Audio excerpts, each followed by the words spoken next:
Hello everybody. I've got a slide set along with me, but having heard the previous two presentations, I feel inclined not to deliver it and instead talk just about very young children. But I will try and do a little bit of both, I think. Because I think clearly children's learning identity and their learning journey starts from birth. And their early years are really so crucial in setting their learning patterns for life. And there are a number of things, I think, that get in the way of helping children make that best development. And I think, hands up, one of the things is probably Ofsted's role in this, because inspection isn't very joined up across the early years. I'll talk today mainly about inspection and regulation, which are those settings that are registered with us on the early years register. But generally those are not schools. And school inspection falls into a different bit of legislation and has a different approach to inspection. And we also have an inspection framework for children's centres, which again is governed by different legislation, has different reporting requirements. So I think one of the issues in all of this, from my perspective, from Ofsted's perspective, is when we want to inspect early years, we are not really giving a holistic view. So that if you are a school that has a children's centre, if you're a maintained nursery school that has a children's centre, and you have some day nursery provision, you will get 3 inspections by Ofsted. And those may come up with different judgments because they're being judged against different criteria. And I ultimately think that is actually quite unhelpful. So I would dearly love to rip up all the legislation and start again, if you like, with a blank piece of paper to say, if we're really interested in young children and doing the best for them, then inspection needs to have a holistic look at those child's experiences, as well as many of you providing those holistic experiences. But nevertheless, I think we are caught with different developments that have happened for the best purposes at different periods in time. So from September we've changed because the early years foundation stage changed. It had a review in September and we had to make some difficult decisions really about how we continue to inspect in a world of reduced budget and less resources and so on. And so we decided that we would continue to put a huge amount of resource into registration, because registration is that gateway to allow people to have access to young children, but it's not just about their suitability to be in proximity with young children. It is actually about their ability to give children that really good, strong experience that children need in their early years. I think in the past, too much of registration had focused on the suitability issues, making sure people had CRB checks and so on, absolutely really crucial. But alongside that is people's ability to give children a really good experience from day one after registration. And particularly childminders. Childminders used to be allowed to have 6 months to do any training at all in early years before, and during that time they will be registered with us and delivering to children. So they almost had that first cohort of children to learn their craft on before they completed training and went off. So the new early years foundation stage requires childminders to do training before they are registered with us, and we think that's a really good step forward.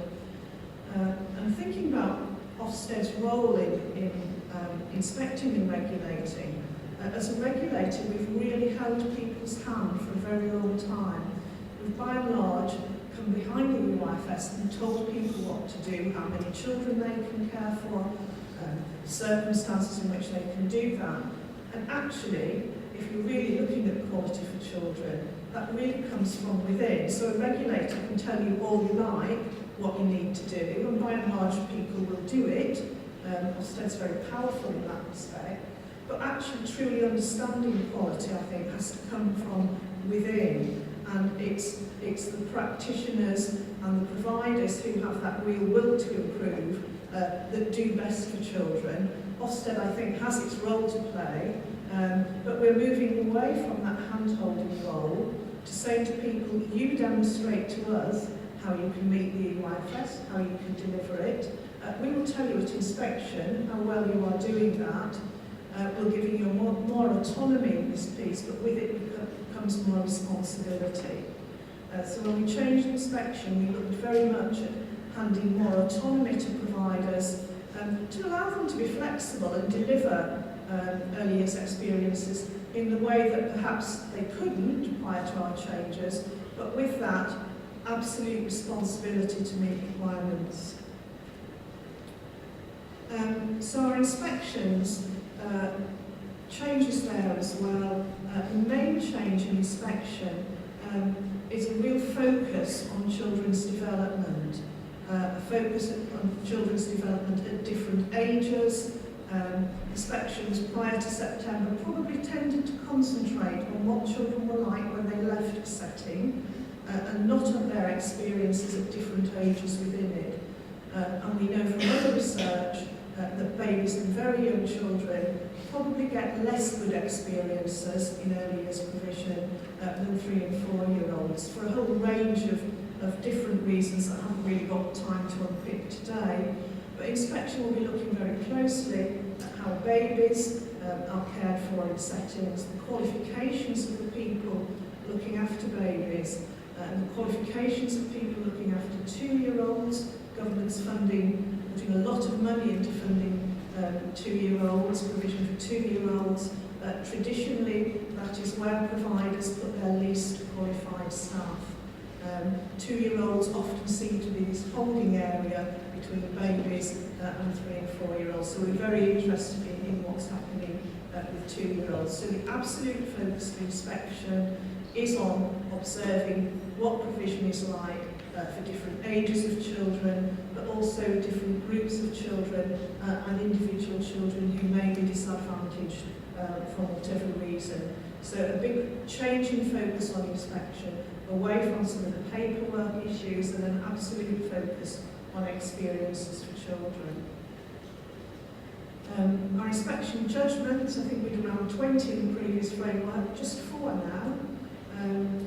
4 judgments that are set out here on this slide, and I'll unpick them on this next one. We spent a long time looking at what the needs of children really meant, and we think it means the 2 top things on this slide. So, helping children become ready for school, what does that actually mean? It means something different to practically everybody you talk to, but we think that progress of children through to the early learning goals is inherently difficult for inspectors to measure. It's a very data poor sector. Children attend early years provision for very varying different lengths of time. Some of them go to 2, 3, even 4 providers. Who's making the difference? Who knows? Inspectors certainly can't pick all of that up in inspection, but they can pick up how good the teaching is for those children. So the impact of practitioners on children's learning is absolutely key. How well practitioners fundamentally understand those children, understand where those children are, and help children achieve their full potential for whatever length of time or period of day children are in that provision. So the first judgment is really about the impact of the teaching for those children. And coupled with that, and you can't dissociate the two, the care for those young children, and particularly the very young, in helping them feel really emotionally secure in a setting. I think I'm probably the first person in Ofsted who's used the word loved, but it is really important for those young children to feel very loved in the care setting they're in. And some of them are in these settings for huge lengths of time. 6 in the morning till 5 at night, some of them are spending 12 hours a day with someone who is not their parent. So the key worker system, the key person system, and how that supports children and helps them feel very secure is so, so important. And when I talk about readiness for school, I'm talking about the second bullet point here mainly, which is about children feeling emotionally secure, children feeling confident, children feeling they are successful learners. And I think many children do feel successful learners in their early years, but something happens when they move into school to break that. And I think it is something about that transition from a mainly play-based curriculum to something that looks more like a school curriculum. And if that transition isn't managed well, that's when children, I think, become disaffected in their learning. But inspection also is focusing here on the quality of the leadership and management, and that is very much about how leaders and managers know about the quality of provision and how they are managing that. It is also about meeting the requirements of the EYFS, but it is more than that. It is about monitoring quality and monitoring whether any children and groups of children are disadvantaged and aren't doing as well in their learning in a way that perhaps many settings haven't thought about it. When we've gone out with this inspection framework, lots of managers have said, I've never even thought about putting assessments together and looking at whether any groups of children are particularly disadvantaged. So I think it's been a step up for us in inspection. The next series of slides are really just questions for practitioners in helping them get to grips with this. And this isn't just for the early year settings I've been talking about. I think this runs across into schools as well. So if you're a school and you have children in their early years, these questions are equally relevant for you, which is about evaluating the impact of educational programmes. It is about monitoring practitioners and helping them to improve. It is about the continuing professional development of those practitioners, and not just about allowing practitioners to do the sorts of courses they enjoy doing. We all like repeating things we enjoy doing, but it is actually tackling some of those things you don't like doing in order to get better at it. And how leaders and managers really know that all children are reaching their potential, so they're setting high, but realistic goals for children. And that real understanding of how young children learn, I think sort of sets the pattern for those children for the rest of their lives. Understanding that children learn very actively, that they need to be engaged, they need to be allowed to think, they need to be allowed time to do these things, and whether all the people who are working with children understand that, and how different practitioners across the course of a child's day or a child's week really understand what that child is doing and how they're developing them. Data is very poor. There's no national data around early years till we get to the profile stage. But actually all practitioners should be collecting information about children and groups of children to help them understand better how to tackle progress, to tackle disadvantage, to tackle how to move children on. I think some children's centres have really got to grips with this now. They really actually understand things like the qualifications of the parents who are bringing children on and the impact of that on the children that they are providing activities and so on for. What I said at the beginning, that quality really comes from within, self-evaluation really important, not just important for inspection. Nobody should evaluate because they think Ofsted expects them to do it. They should evaluate because it helps them get better and understand what it is they have to do to improve. But the two things run hand in hand. If people think that Ofsted wants them to do it, then they're more likely to do it. I don't think that is actually as effective as somebody actually truly wanting to do it from within. But following on from that, what actions providers take, following on from evaluation, and how they measure the impact of those. It's all very well identifying something that you need to improve, but how do you actually measure the impact of that improvement? In terms of preparing for inspection, I don't think there's very much people can do, particularly in early years where we turn up with no notice. But But actually, I usually say that if you're worried about inspection, it's wise to have thought about it beforehand. Because if the inspector knocks at the door and you have to run around trying to collect all your evidence, it's pretty hard for you to do that. You often forget where things are, and it's only after the inspector's gone you think, oh gosh, I wish I'd shown that. So I usually just say to people, just have a think about it, think what your evidence is, go through that process, because that doesn't just help you prepare for inspection, it does help you improve and manage your inspection, manage your inspector.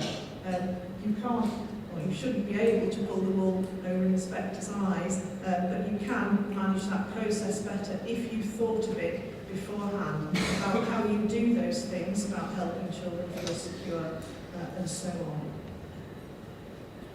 All of our main documents are on our website, the main ones are identified here. I'd just like to sort of finish where I started really. Inspection I think has an important part to play. It audits where the best providers think they are, and it tells those that aren't good enough what they have to do to improve. But none of that actually works unless there is a will within to bring about that improvement. And that's the real thing I think we all need to work on fostering. Thank you. Thank you, Liz.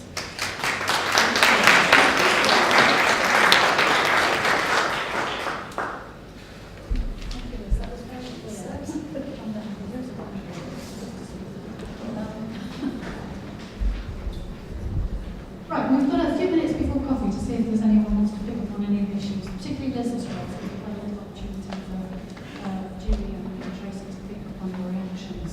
So any queries, comments, issues for Liz on, particularly on Ofsted inspections, but also on early years more generally? Yes, hi.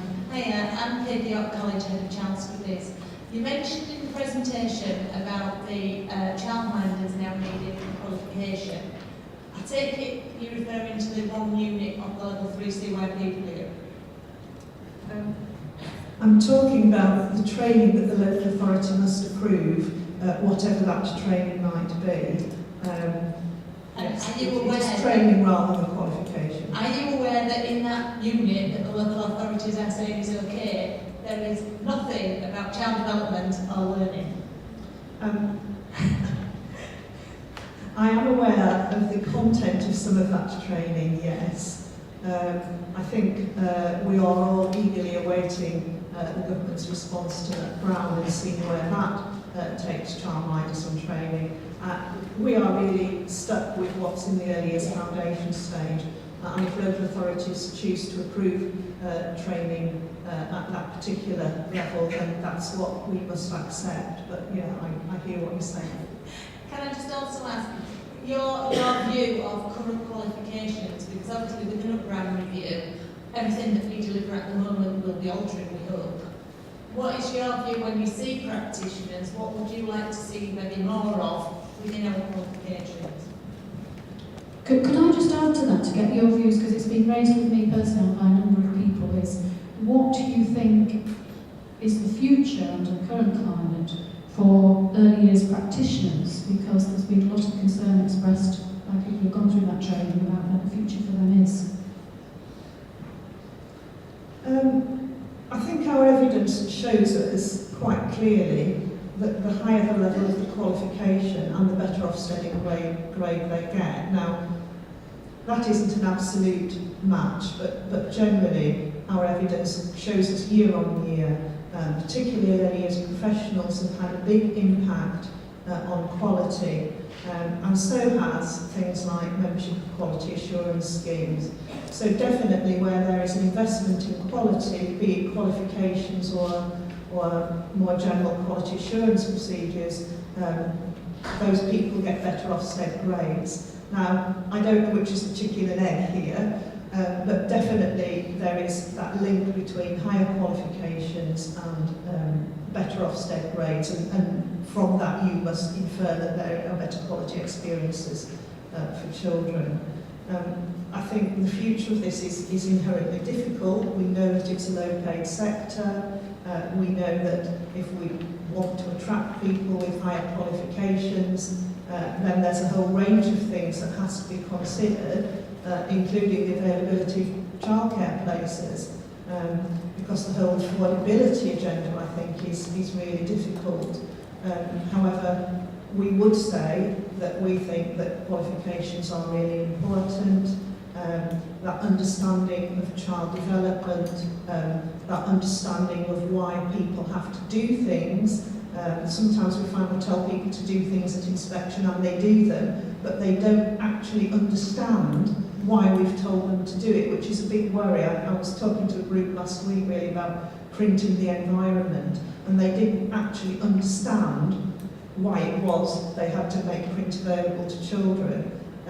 So I think there's some more fundamental things there about some people are inherently good at caring for children, they are kind, they offer brilliant experiences, loving experiences, but those experiences don't necessarily move children forward. So I think qualifications are the answer.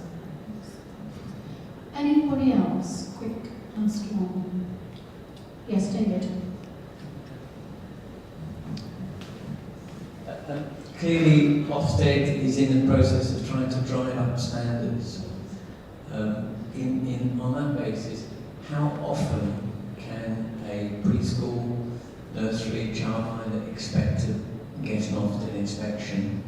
And what are have the gradings changed? What are the gradings for that inspection? In other words, which one will actually close them or make them have to improve? Okay, I'm going to take quite a bit of unpicking. The law requires us to inspect every provision every 47 months. It's Chief Inspector clearly wants to use Ofsted to drive up quality. He's already announced plans around schools, and there has been extra funding allocated to do that. We don't have that luxury in early years. So what we've got at the moment is a risk assessment process, so pieces of information will trigger inspections, concerns about a provider, changes of manager and so on, much more likely to trigger an inspection now. We are looking at what resource we can free up to go back to provision that's satisfactory. We've started this cycle with looking at provision that's had 2 judgments of satisfactory. 2 judgments of satisfactory with no discernible improvement will, under the new grade descriptors, drive provision down to inadequate. Because I think 2 satisfactories with no improvement isn't a very good picture for children. So we're still working through the resources we have available to improve that early years provision, but certainly some of the ideas for schools around seminars, more discussion with local authorities about their role in bringing about improvement, as well as Ofsted role, is probably where we're going to put our energies. But there will definitely be more inspection of provision that is satisfactory or inadequate. The flip side of that is that provision that is outstanding or good will go longer between inspections. And that may be okay, providing the triggers that we've been talking about kick in and inspections triggered if there's a concern. Thanks very much, Liz. I'm going to let you go and get a cup of coffee. And if you'd be back ready to start then on 1:30, please. I've taken about 5 minutes of a coffee break, but it's important to get you to ask some questions. So, please thank Julie and Tracy and Liz.